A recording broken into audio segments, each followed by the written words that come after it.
The Jumbo family, I'm going to hop right into it. I applied for the Nebraska Small Business Assistant Act. It is a grant opportunity, a $25,000 grant opportunity. And today I received an email that stated that it was determined that my business plan was incomplete or did not meet necessary criteria for grant consideration. So I got that. I was like, let me fire back. Not anything, not just because it's an ego thing, not just because we're BB Soul business planners. We create business plans.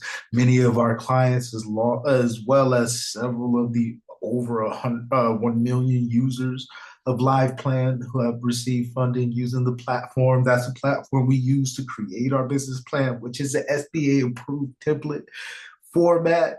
So it's like, what are you saying? Uh, but then, I took the time to take the criticism and review it. And when I did that, I see that there were areas of improvement that I can improve. I might even pull this up so you can see it. This is my actual business plan. And I seen, let's go to, it said target market. What page was target market? And that's when I noticed it's like,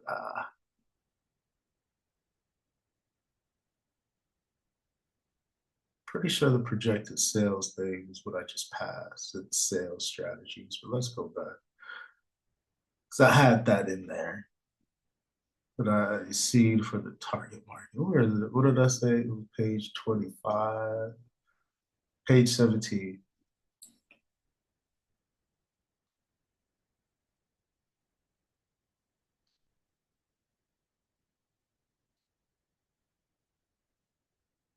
And I hope you guys can see this.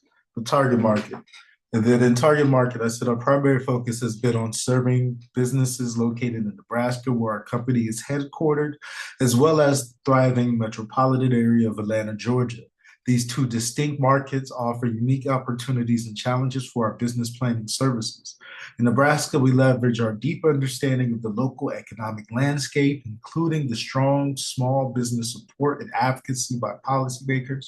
Meanwhile, in Atlanta, we tap into the diverse and creative small business ecosystem, which encompasses industries ranging from product design and manufacturing, event planning, healthcare to film production and logistics.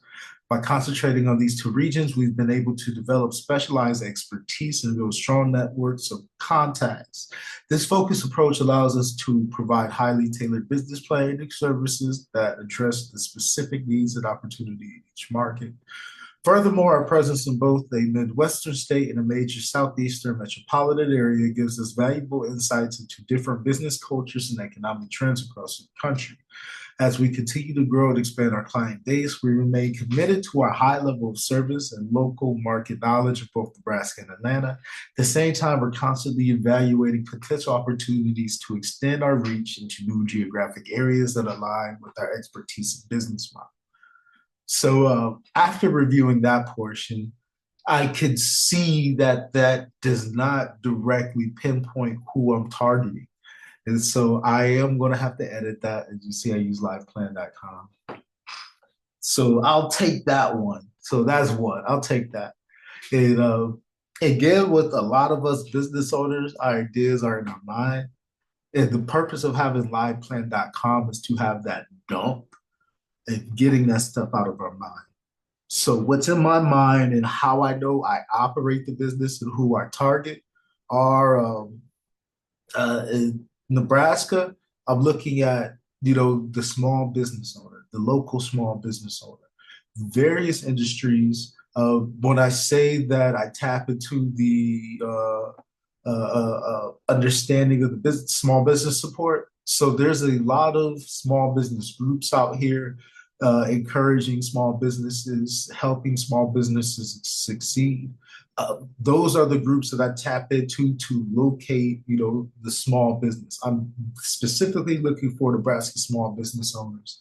No type of industry, specifically people who seek out these resources.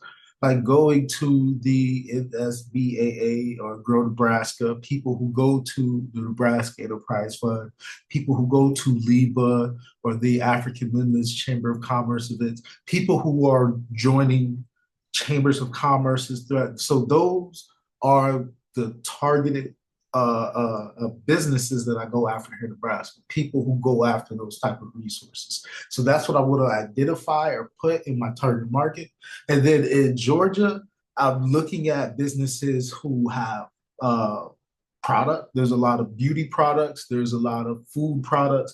There's a lot of, people who have, products, things that they create, whether t-shirts, uh, uh, people who have those products that utilize platforms like VIP Socio, which was an online black marketplace, which we host our services. People who use things like Shopify.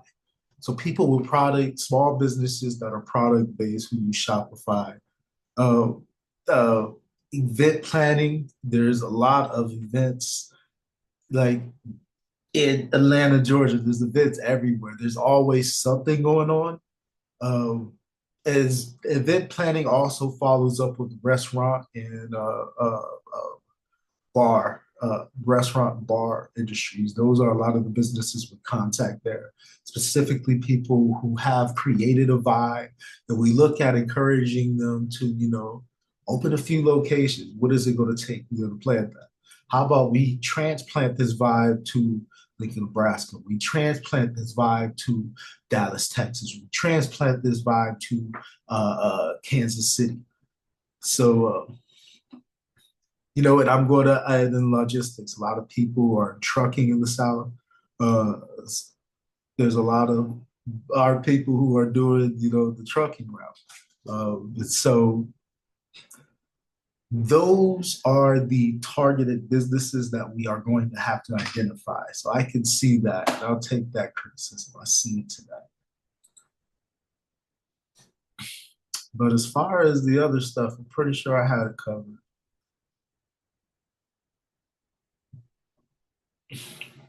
Man, this is the email I sent to Cheryl. I'll even sort of follow up with the updated plan. But revenue projections for 3 years, I have that detailed 1 year sales forecast. I'll also have that. I think that's at the bottom of the sales strategies. Let me go to that. I want to check. Oh, before I do that, because I don't just want this to be me talking and it's silent. This is me working, and I don't mind talking, but I want to put on for I mix what I like on the YouTube. This is the good brother, Dr. Jared Ball.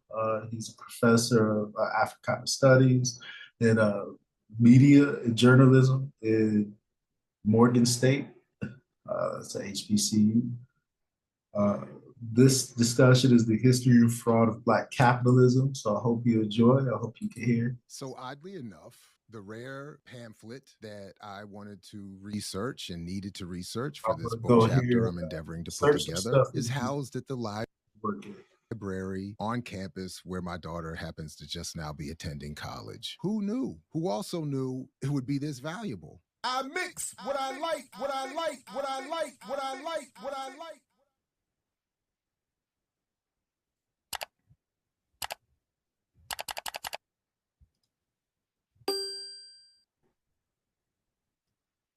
So The Fraud of Black Capitalism by Dick Roberts, 1970, Pathfinder Press. Famous or infamous to some for all of its publications of Malcolm X speeches under George Brightman in the 80s, is of great value for a number of key reasons, not the least of which is that it starts off by pointing out that all of the efforts, that many of the mainstream efforts to address the material inequality facing Black people in the United States was. And the model is the minimum investment for somebody, as I read it, is $100. That's correct. Yep, $100. So if you have $100, you could be 20 years old or you could be 60 years old. You can get started in here. Is there a maximum that you can put in this? That's right. So you can invest on our platform today, investwithroots.com, with $100, or you can go up to $1 million. Everybody is treated the same in terms of the type of share you get. We don't have preferred shares or anything like that. And this community is growing, and it's growing in a way that is really unique because people investing with us aren't just investing for the returns. They're investing because they're making an impact on the lives of the renters in our buildings.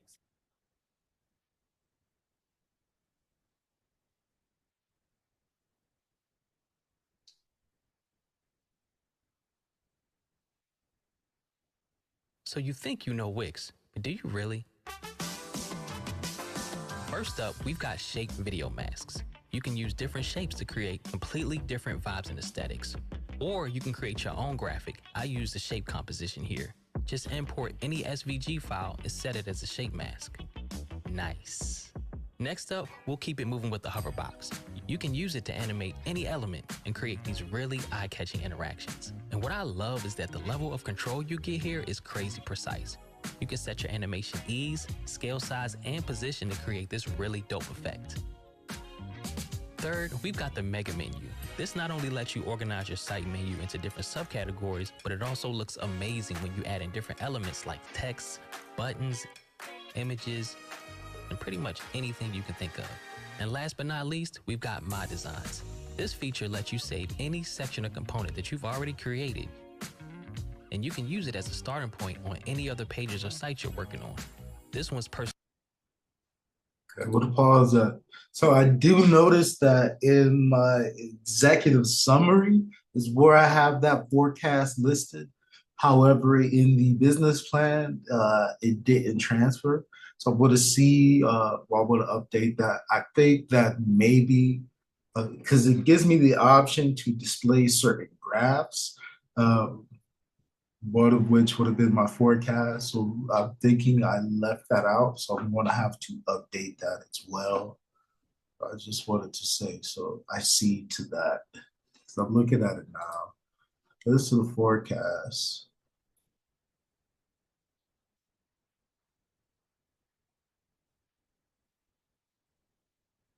Let's go back to check the email, see what it said.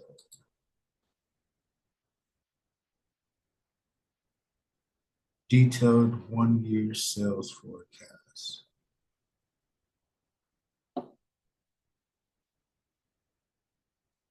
So I don't have a detailed forecast.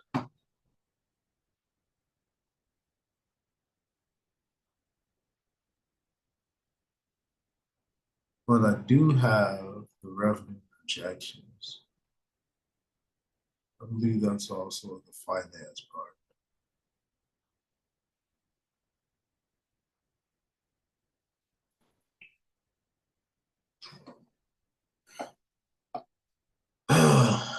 So there is work to do. I got to edit that, resubmit. Hopefully they allow me to resubmit. They had me sign up for a program, which is business plan development. It keeps me in the running for this grant. And, $25,000 is a good chunk of change just for me, taking a few steps, getting the resources, not just material resources, but information to improve and how to better position ourselves when we're dealing with investors and funders, so it's worth, hopping through a few hoops. I'm not gonna lie, but we're gonna go back to this. Was forcibly subsumed to using modern market instruments. Now, this is a quote from Core's Harlem effort at the time, not meaning it in this way, but this is what one of Roberts's points, and why he starts off this pamphlet by looking at some of these more, at the time, recent efforts to address the condition, but all of them forcibly accepting or being subsumed beneath the modern market instruments of capitalism, citing the legendary work from the now late, great Robert Allen, Black Awakening in Capitalist America. He quickly, that is, Robert situates the problem again as being one subsumed within this broader apparatus of white corporate capitalism, and one where capitalism and white corporate and its white corporate overseers are very happy to have Black people engage in Black capitalist endeavor because it forces them within that system and that logic. And that is something that is easily both observed and limited. This pamphlet does also a great job of quickly summarizing from the perspective of the political and economic white elite of the time and some Black critics why Black capitalism can never work, because it is, as we've argued here quite often in a variety of ways, all of the avenues through wealth creation and capitalism have been monopolized and accumulated in the handful of a tiny few white corporate elite. Whether it's venture capital investment, access to viable consumer markets, or whatever, Black people are cut off from that. Allen, of course, situated it within more of an internal colonialism. This pamphlet is clearly situating it within the anti-capitalist logic of socialism. But either way, the point remains the same and is accurately assessed at either perspective. Black people are cut off from whatever would produce wealth within a capitalist economy. And then the question is raised in this pamphlet as well as to whether or not anyone should be looking to accumulate wealth within this capitalist economy. Central to my own argument around the narrative rise of Black capitalism post-Second World War is the point being made here that folks like Roy Innis, more conservative members of the civil rights establishment, started promoting Black capitalism under the sponsorship of elite institutions. I'm going to go back and forth and looking at the email just to make sure that I'm but that this flies in the face exactly of what is understood about capitalism, that as Roberts writes here, capitalist America cannot contemplate functioning without this type of labor. That is a suppressed Black worker class at the bottom rung, that without that and others forming that bottom rung of the working class, oppressed as it is, capitalism can't function. So the idea that Black capitalism can evolve Black people out of that rung is part of the fantasy being exposed here, or the fraud rather being exposed here by Roberts. And here, just to quickly summarize what Roberts is saying in this part of the pamphlet, he makes a very interesting See, this is where I'm confused because the revenue projections, to have Black people so the revenues in my business plan are projected. That are themselves targeting we have to update with actuals. The revenues are consumer base that are themselves reliant upon the sales forecast, and like what we of the think broader we can capitalist sell and would imperialist make structure, up the going all the way to the revenue. so-called third world to extract natural So resources. let's to find turn out into materials what and exactly products is that 1 can be year's commodified sales and put into the forecast. market, all controlled by the larger white And capitalist then the other apparatus portion where I that said I the needed Black to update, business which I already is at the listed, tail end of. the So exact raising target that question market. of, well, two-pronged point or question around what could be expected to evolve materially out of that business arrangement. And then are we arguing that it's a good thing that Black people become part of this exploitative relationship, even if a handful of Black business people benefit in the end? Here, again, specific to my own focus, Roberts is talking about how the broader business elite and community is happy to have Black people engage in these Black capitalist fantasies because it's understood that they can never upset the relationship of capital to society or the community, and they cannot upset the relationship or the accumulation of that capital in the hands of a tiny few white business elite, and how for them, using the example of the Xerox company, it becomes, as he writes here, a public relations operation of these giant corporations. And by today, certainly since post-George Floyd's killing, we've seen this exponentially imposed, where the corporate world is feeding this idea, funding it with billions of dollars to promote this idea. And of course, the funding going to financial literacy training, small business development, et cetera, and so forth, all with the idea. This is what I do with there's something that I don't understand. Makes it seem like the corporate world has some concern for the plight of Black people, but we research it. Clearly, we take the time to kind of get a again overview of that capitalist structure, that global international imperialist capitalist structure, whereby with the point here, this at the time described militant Black organization in Rochester, New York, Fight, Freedom, Integration, God, Honor Today, becomes a subsidiary in effect, making very little money relatively from the Xerox company, producing electrical transformers and metal stampings.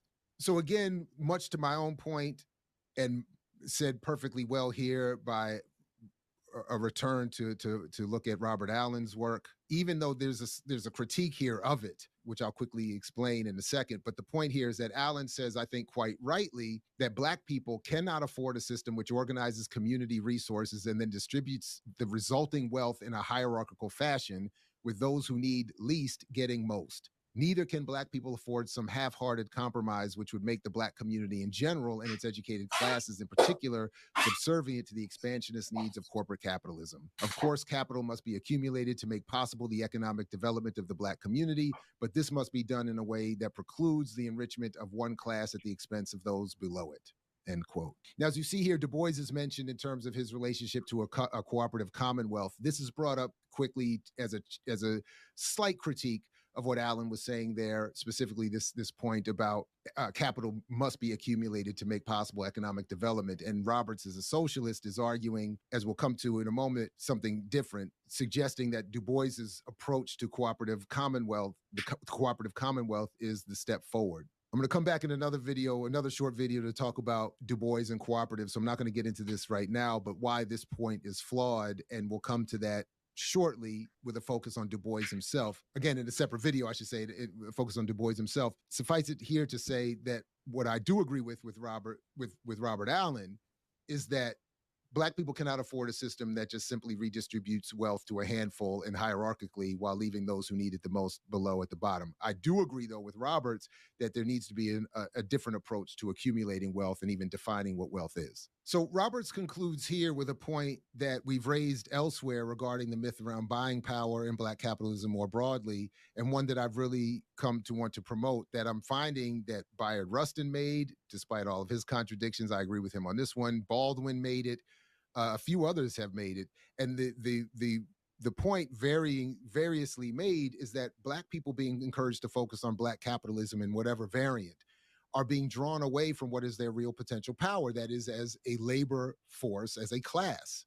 Instead of, as I argue with buying power, stop focusing on this fantasy of whatever 1 point whatever trillion and focus on the actual wealth being created for those who own the economy, that is 20 plus trillions of dollars every year. Same with the argument around, instead of encouraging Black people to focus on starting some small business, the focus should be on the power that we actually already have, which is as organized labor. So that's why Roberts is asking here that instead of looking to get into some sort of the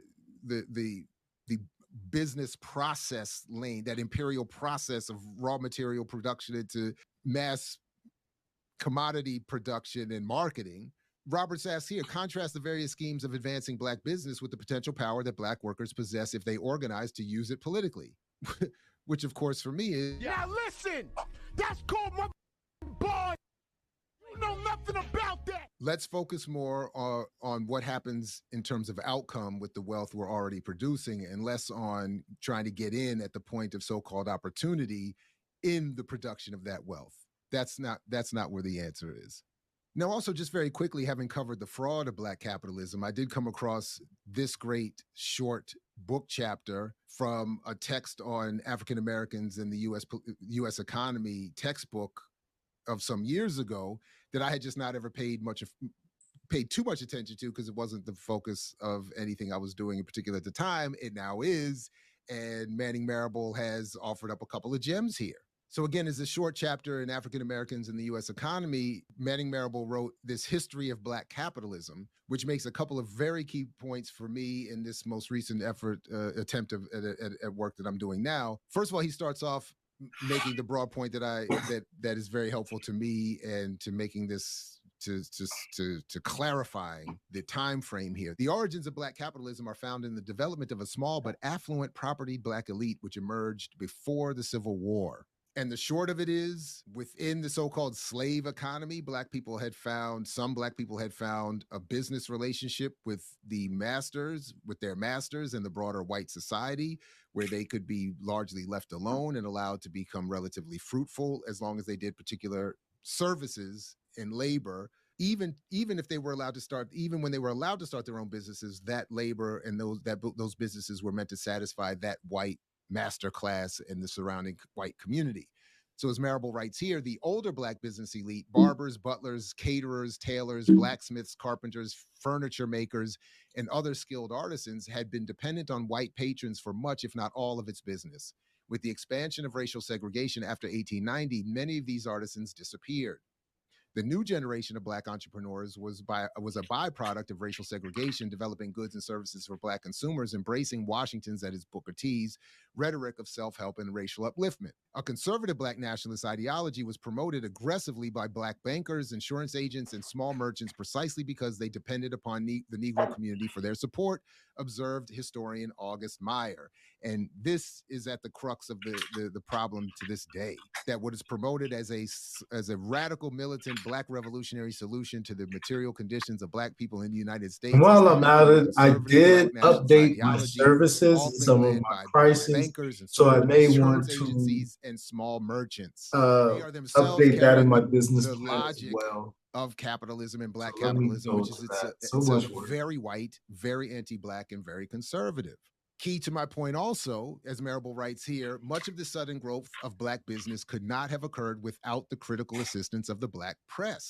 And again, using my language, this is the origins of that incestuous relationship which thrives to this day, where Black commercial media requires white advertising dollars to promote a false economic reality to Black people and to the world, suggesting that Black entrepreneurialism, business, commercialism will be a solution. Are expected to sell. Much like Abram Harris before him, Marable starts talking about the evolution of the "don't buy where you can't work" argument, that buy Black, bank Black, the Black capitalist solution to the Negro's plight, as he writes here, all of it emerging in the early 20th century and developing an aspirational Black petty bourgeoisie or Black capitalist class that profited, as Marable writes here, from racial discontent.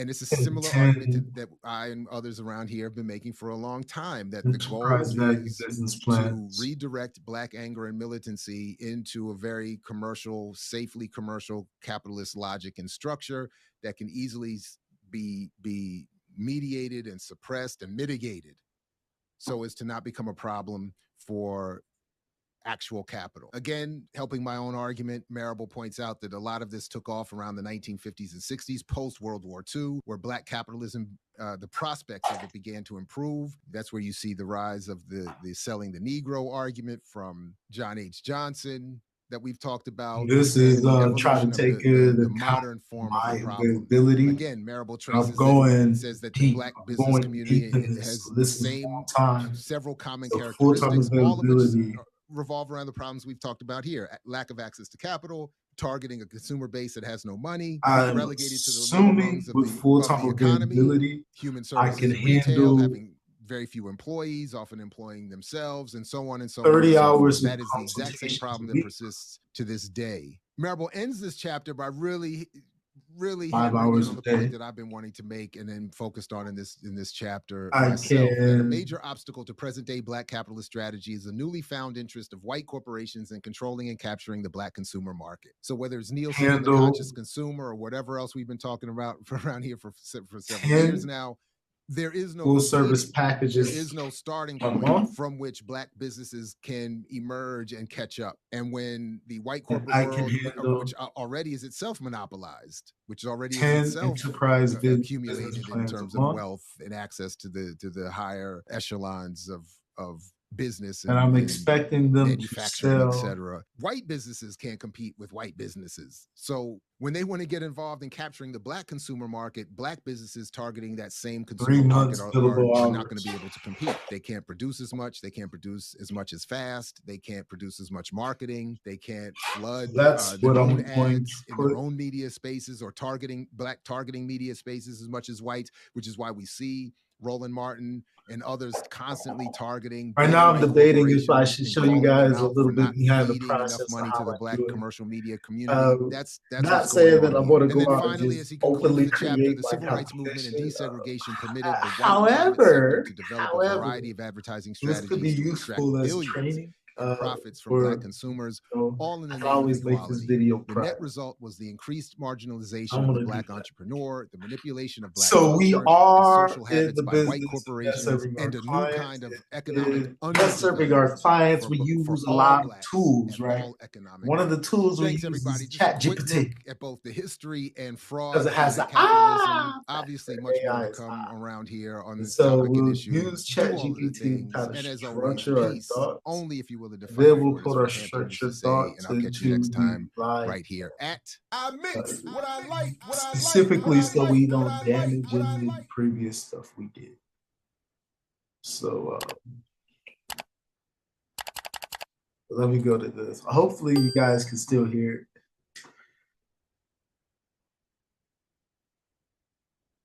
Dr. Ball is the guy.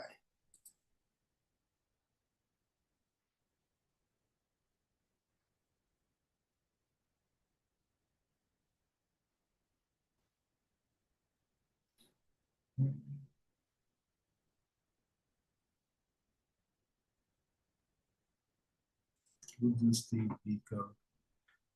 Yeah, we'll do Dr. Ball this video. Next video, we'll do something different. But we really want to highlight Dr. Ball and some of his scholarship, especially in these YouTube streets.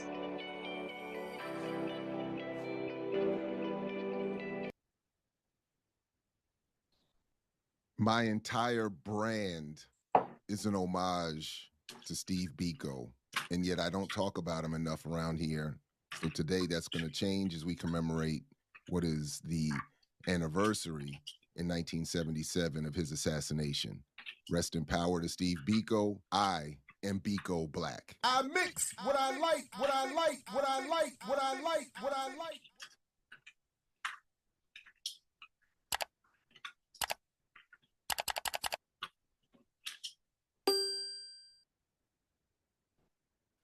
What's up, world? Welcome back to I Mix What I Like right here at I Mix What I Like. Again, I'm Jared Ball. Very happy to be your host. Today in 1977, Steve Biko was assassinated, and just want to talk a little bit about him this morning because, again, as an homage and a tribute to his work and his legacy, and in particular, his emancipatory journalism conducted in Azanian presses targeting Black and other oppressed communities with a form of Black consciousness that would encourage anti-colonial struggle under the pseudonym Frank Talk in the pages of I Write What I Like. So here at I Mix What I Like, always meant to be the digital mixtape extension of that very same concept. I want to just talk a little bit about Biko this morning. So to do so, pulled up a couple articles, links in the show description, along with links to join the channel, like, share, subscribe. So do all of that as well. So in no particular order, just looked up a few articles to sort of reset the conversation, form the basis of a relatively short conversation about Biko. Starting here with Hood Communist. Shout out to their 5th anniversary. By Black consciousness, I mean the cultural and political revival of an oppressed people. This must be related to the emancipation of the entire continent of Africa since the Second World War. Africa has experienced the death of white invincibility. Before that, we were conscious mainly of 2 classes of people, the white conquerors and the Black conquered. The Blacks in Africa now know that the whites will not be conquerors forever.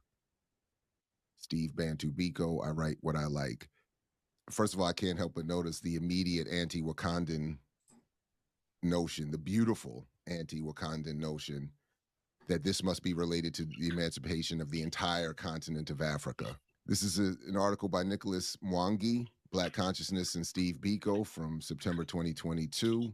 Mwangi starts off in his illustrious life as a Pan-African historian. Dr. John Henrik Clarke once remarked in the many lectures he delivered that some people are confused about where they belong among us. You can clarify this situation very easily. Your creator, the oppressor, has made no room in his house for you. You either belong among us or you don't belong in any place. Again, links in the show description. I encourage you to follow up with all of these articles on your own. I just want to glean a few pieces from them so we can just sort of stir up the Biko consciousness of Black consciousness. We can use revolutionary Pan-Africanism interchangeably with Black consciousness to combat neocolonialism and oppression. Steve Biko was fond of saying the most potent weapon in the hands of the oppressor is the mind of the oppressed. Thus, Black consciousness was not just a movement to fight apartheid. It was a philosophy found to make Africans change their mentality and free their minds from the ideas of inferiority and oppression. But how do you inculcate the philosophy of Black consciousness towards achieving an African revolution that is relentless and uncompromising? Only through political education and rigorous study can this be achieved. Avenues must be found to teach and self-educate. It is imperative for Pan-Africanist movements and social movements to embrace political education and study sessions, as the colonial sentiments show there is a lot to be done to undo mental slavery. We should start with the basis of what Brother Biko formulated in the early days of the Black consciousness movement in South Africa. I summarize his thoughts with the quotes from the book I Write What I Like, and in particular 2 chapters, Black Consciousness and the Quest for a True Humanity, and What is Black Consciousness. It is perhaps fitting to start by examining why it is necessary for us to think collectively about a problem we never created. In doing so, I do not wish to concern myself unnecessarily with the white people of South Africa, but to get to the right answers, we must ask the right questions. We have to find out what went wrong, where, and when. We have to find out whether our position is a deliberate creation of God or an artificial fabrication of truth by power-hungry people whose motive is authority, security, wealth, and comfort. In other words, the Black consciousness approach would be irrelevant in a colorless and non-exploitative egalitarian society. It is relevant here because we believe that an anomalous situation is a deliberate creation of man. Thus, a lot of attention has to be paid to our history if we as Blacks want to aid each other in our coming into consciousness. We have to rewrite our history and produce in it the heroes that form the core of our resistance to the white invaders. More has to be revealed, and stress has to be laid on the successful nation-building attempts of men such as Shaka, Moshushu, and Hinsa. These areas call for intense research to provide some sorely needed missing links. We would be too naive to expect our conquerors to write unbiased histories about us, but we have to destroy the myth that our history starts in 1652, the year that Van Riebeck landed at the Cape. Steve Biko, I Write What I Like. By the way, as it applies obviously in Black America, our history didn't start at 1492 or 1619 or 1776 or 1964. Black consciousness refers to the Black man and to his situation, and I think the Black man is subjected to 2 forces in this country. He is first of all oppressed by an external world through institutionalized machinery, through laws that restrict him from doing certain things, through heavy work conditions, through poor pay, through very difficult living conditions, through poor education. These are all external to him. And secondly, and this we regard as the most important, the Black man in himself has developed a certain state of alienation. He rejects himself precisely because he attaches the meaning white to all that is good. In other words, he associates good and he equates good with white. This arises out of his living and arises out of his development from childhood. And from this article by Joel Modiri in CLT, our favorite CRT, Steve Biko, we get a little bit more. Biko develops Black consciousness as a theory in politics of Black liberation composed principally of 3 acts. 1, Black people's social awareness of the foundational anti-Blackness of the modern world. 2, a psychological recognition and situating oneself as proudly Black. And 3, re-symbolization of Blackness as a building block towards the annulment of the anti-Black world and the creation of a new social reality, a true humanity, informed by the history, experience, and worldview of African peoples here and in diaspora. And as this article writes, Biko connected his anti-apartheid Black consciousness struggle to an anti-colonial struggle, more broadly speaking.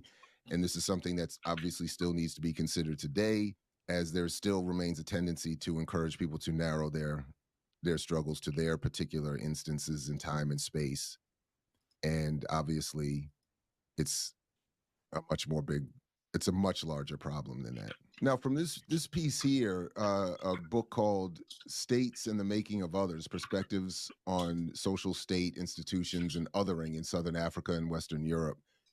I wasn't able to get the entire chapter to read, but I noted that I found that just in looking around from June of this year, not white enough, not Biko, not white enough, not Biko black enough. The othering of colored identity in Southern and South African history in the South African history classroom. And as I said at the beginning, I noted that I am Biko black, and I got that from here, something that I thought was very interesting just from the abstract. In post-apartheid South Africa, history education was hailed as constructing a new national narrative that foregrounded racial justice and human rights. Absent from it, however, was any mention of the colored community, a racial group who claimed ancestry from various populations inhabiting the region.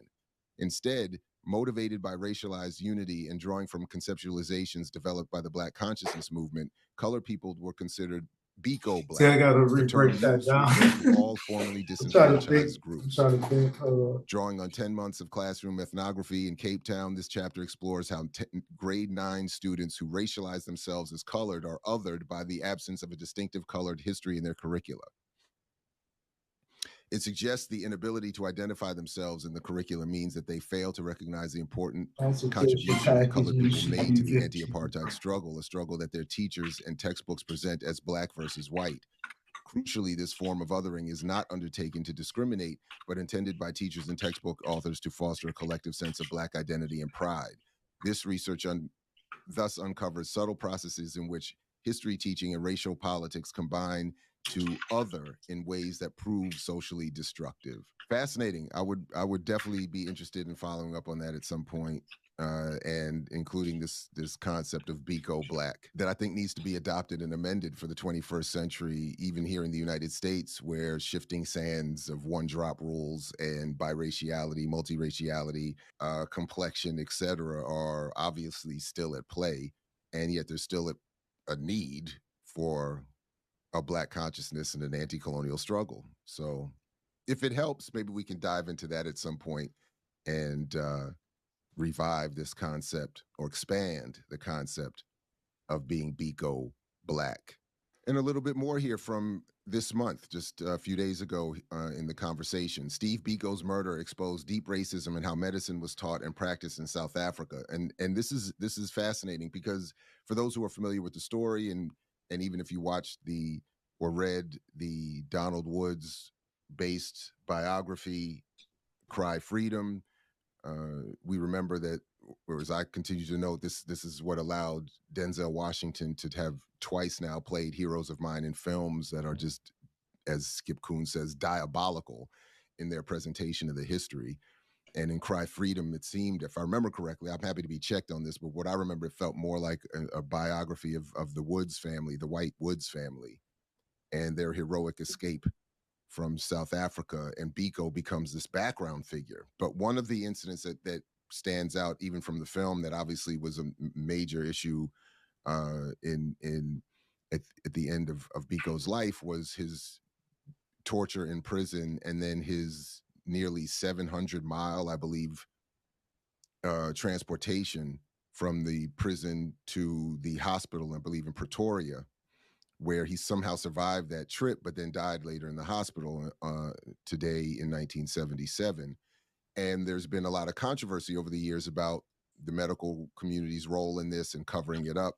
And it apparently is ongoing. In 1966, Steve Biko began studying medicine at the University of Natal in South Africa. The same. So that's one of the General Assembly challenges of the with United using Nations declared things like apartheid a crime against humanity. In his book, I write what I like, which has served as a guide for future generations of activists. He wrote, the most potent weapon in the hands of the oppressor is the mind of the oppressed. With the prompting. Biko also became a powerful symbol of resistance as a result of his death in detention at the hands of the apartheid security police on 12 September 1977. 2 days earlier, healthy and 30 years old, he had been arrested in a city on South Africa's southeast coast, Port Elizabeth, now called Gqeberha. Forgive me for mispronouncing that. Biko died following savage beatings by the security police. The cause of death and the circumstances were repressed by the South African government. However, as more evidence began to emerge about the circumstances of his death, it became clear that the medical profession was heavily implicated. 2 doctors had been asked to examine him after his beatings, and neither acted to have his wounds treated. The security police drove Biko over 700 kilometers across the country to Pretoria, where the security police had its headquarters. Biko made the trip naked in the back of a van, where he was injured further. He died the next night alone in a hospital. So as this article and subsequent ones will make the comparison to George Floyd, this also harkens back for some of us to the Freddie Gray van ride of death, and the continuity of this legacy of police abuse and colonial repression. It was the South African Medical and Dental Council's role to protect patients from improper medical conduct, but the council did not hold the doctors accountable. Instead, it did everything it could to try to cover up the negligence and complicity of the two doctors. In the late 1800s, in the first half of the 20th century, the concepts of comparative anatomy, race typology, and a hierarchy of race flourished among scientists, physical anthropologists, anatomists, and doctors in Europe, Britain, and the US and South Africa. As a result, scientists promoted disturbing anthropological practices, including the unethical collection of human skeletons, again, i.e. the MOVE movement in Pennsylvania, Philadelphia, and measuring physical characteristics without consent. These collections, originally gathered to prove the inequality of races, continue to be held locally and internationally. So again, there's obviously a lot more to that issue in that case. The links in the show description again, if folks want to follow up. But with that one and this next story, there's still some revisitation on the cause of death and then the cover-up of Biko's death. The death of Steve Biko, this is in JSTOR Daily. The death of Steve Biko revisited. Like the death of George Floyd, the South African activist Steve Biko's death galvanized a global movement against racism. Steve Biko, one of the most prominent leaders in the anti-apartheid struggle, died in police detention on September 12, 1977. He was imprisoned on charges of terrorism. The South African Minister of Police announced that he died after a 7-day hunger strike. Riots ensued in the aftermath of this statement, and a few students were killed in the protests. 15,000 people showed up to Biko's funeral, including foreign dignitaries, African diplomats, and about 13 Western diplomats. The governments of Ghana and all right, so based on those, South African police had clearly underestimated the potential consequences of his death, and a global movement emerged demanding justice for Biko.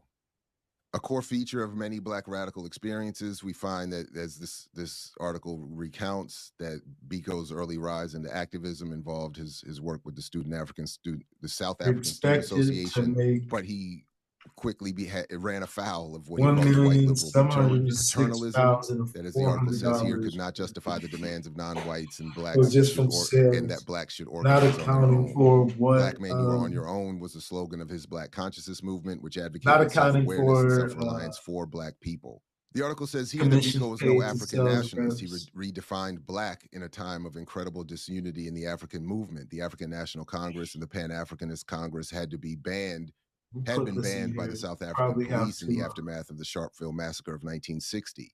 The African Students Association and the African Students Union of South Africa were dividing along sectional, tribal, and ideological lines. SASO was not a movement for Africans, not a movement for Indians, for colored people. Biko famously said it was a movement for people who are oppressed. To be Black meant to be oppressed.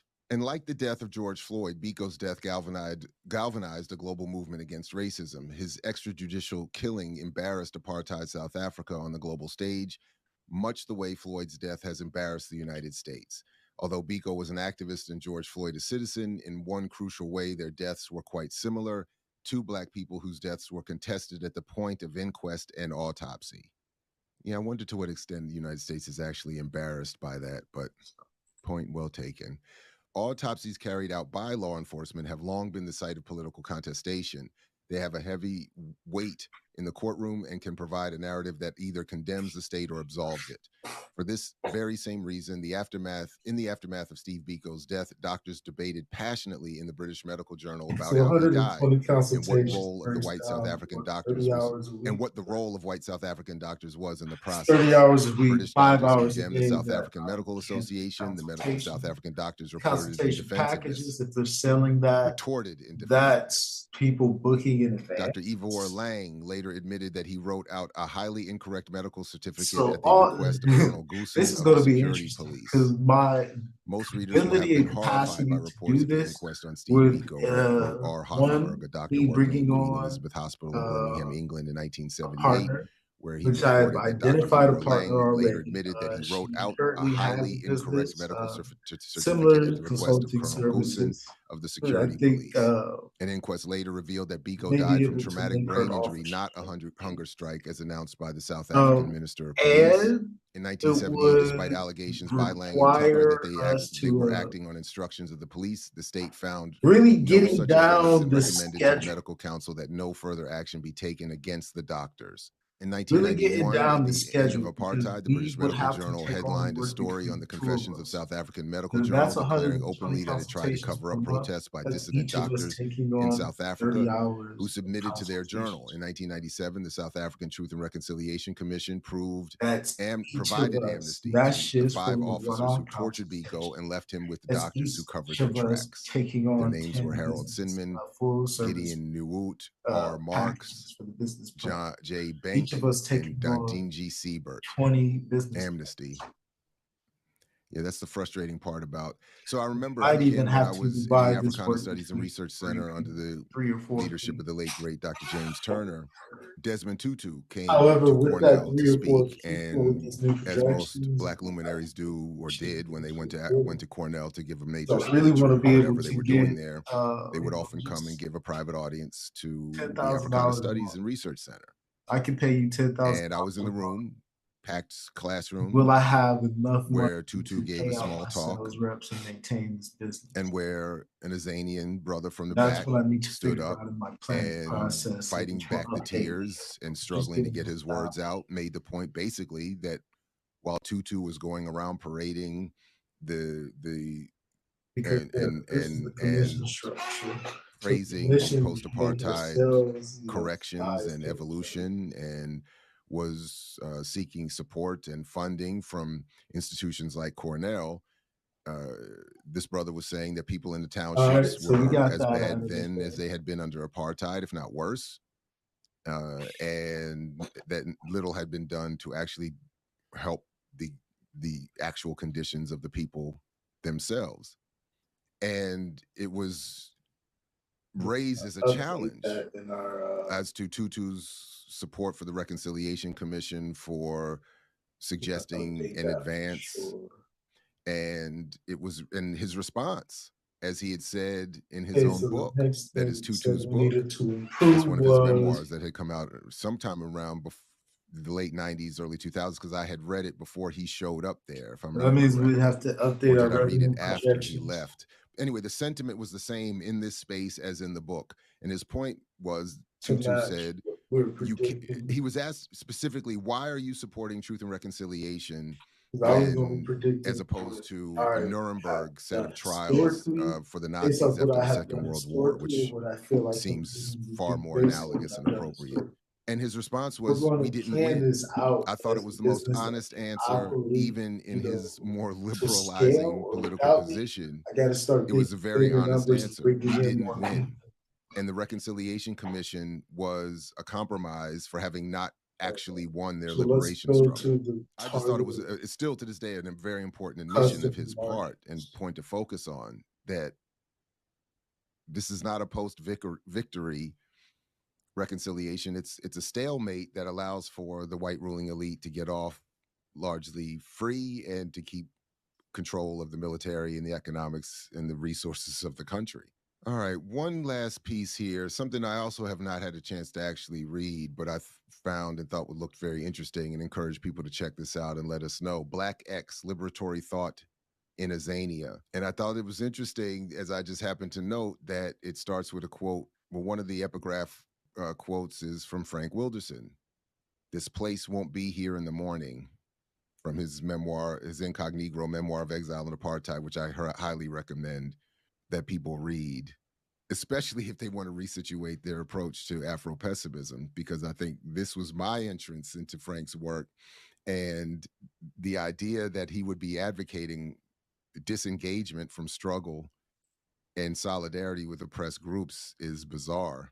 it doesn't comport with, but nevertheless, an apparent point being made in this book that I definitely appreciate from Tendai Sitole. If I'm saying that name correctly, please forgive me for that. I've read a number of this author's work and have never properly, I think, gotten the name correct. So I apologize for that. It's not at all. It's just my anglicized ignorance. I definitely want to get this book and read it in its entirety, but I really like what is presented here in these initial pages. Azania should be thought again and against the grain of enclosure and its attendant sterility, so that there is liberation. Even at this moment that is coined as the aftermath of apartheid, which is to say the post-1994 South Africa, the name of the country is one of the scandalous issues that still persists. Not that this is a boiling contention, but this is a fundamental issue that refuses any form of forgetting.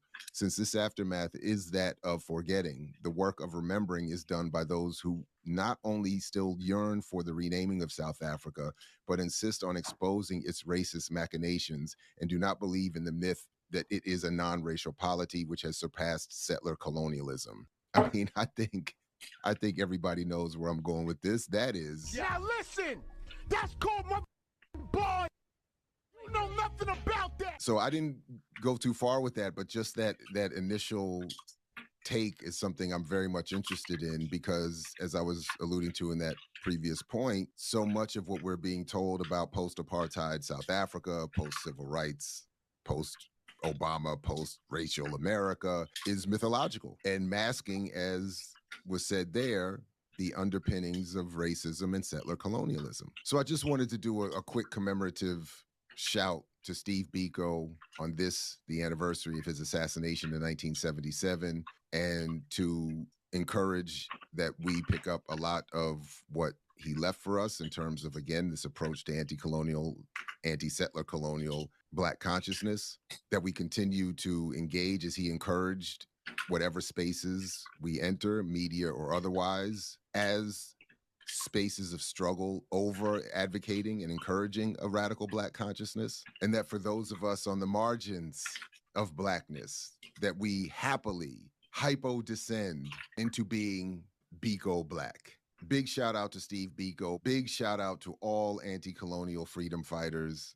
As he would have continued to encourage and write what he likes, we will continue here to mix what we like. And as always, as Fred Hampton used to say, peace only if you're willing to fight for it. And we'll catch you next time right here at I mix what I like, what I like, what I like, what I like, what I like.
This is just a tool for us to get our thoughts out and make it sound kind of, you know, make it make sense.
I'll add to this list because many of these different resources are our competitors. So I'll just continue to add to this list. Then the updated business plan, there will be a more comprehensive list. These are the areas in which we do target our potential customers. We go to different networking events. We go to different entrepreneur business development events. And this is where we find many of these entrepreneurs who use these resources for their business.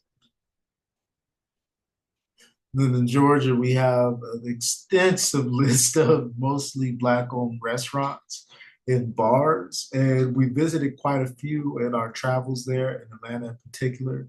And, you know, the clients we work with, we're very much interested in getting them to franchise. And some of them already have a couple locations that are doing well in transplanting those locations in other areas. And then product-based businesses. VIP Social is where we host our services. There are many product-based businesses there. Many of them also use other like Amazon, Shopify, We Buy Black. In Georgia in particular, it says it's approximately 250 online So I gotta verify that because that's something that ChatGPT does. It just spits out information and it's like not necessarily verifiable. It's like, where are you pulling this number that there are 250,000 people in Georgia who are online business owners, e-commerce users?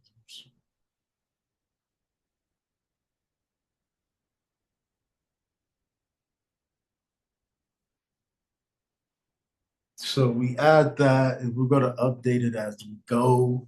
It's just something to, we want this money. The purpose of having the business plan as well as the pitch deck is to gather support for your business ideas.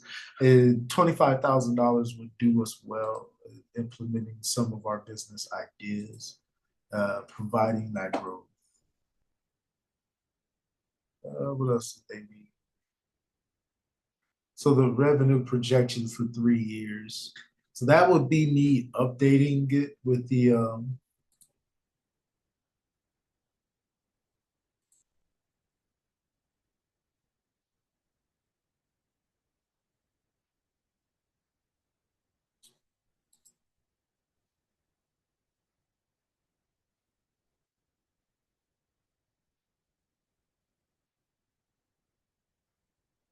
this is in the business plan. I wonder if it's not in the this is the revenue projections that I had for 3 years. So let me see if it's in here.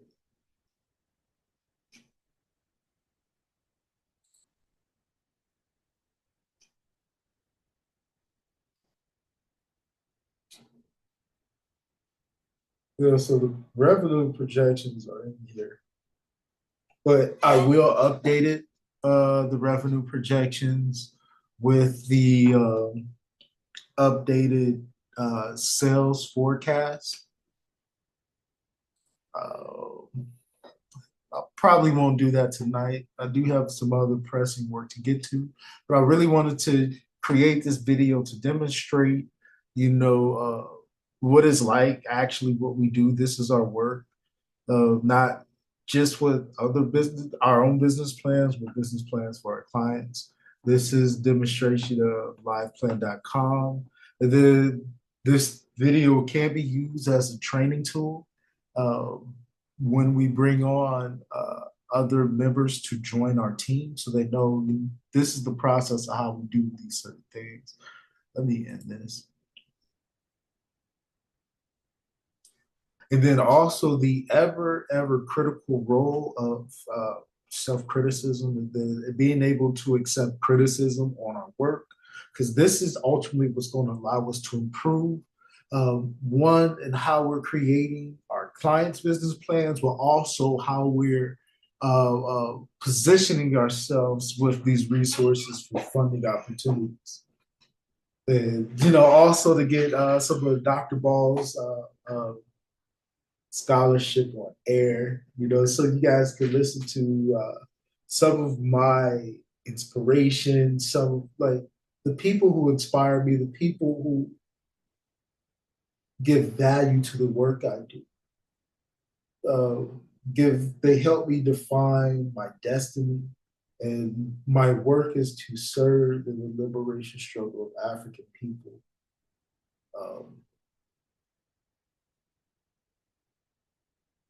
They identify areas in my own thought process through their discussions, through the dialogues on Black capitalism, an understanding of the American economic system, to the point where I realized that the only true conclusion you can come to is revolution is necessary. This entire self-employment project, which we hope would transfer to a business, is a way for us, not necessarily, this isn't going to lead to liberation, but it's a way for me to develop some type of skill in this world, to, and develop my value, because money is a byproduct of value. wherever I'm at, I have to be able to bring in money, not necessarily have to work for somebody. This is also a way for me to, there's a lot of people who still could benefit from good jobs and a higher quality of life, hear it otherwise. And so I would like to I would like to create organizations that are for profit as well as, collectives to make sure we can provide for our community. And right now, in most places, business is how you do that. Your job can directly determine the quality of your life. So I want to be part of creating jobs and businesses which can employ people here and otherwise, because we got bigger goals. Anyways, thank you for watching. Kwaheri. Peace.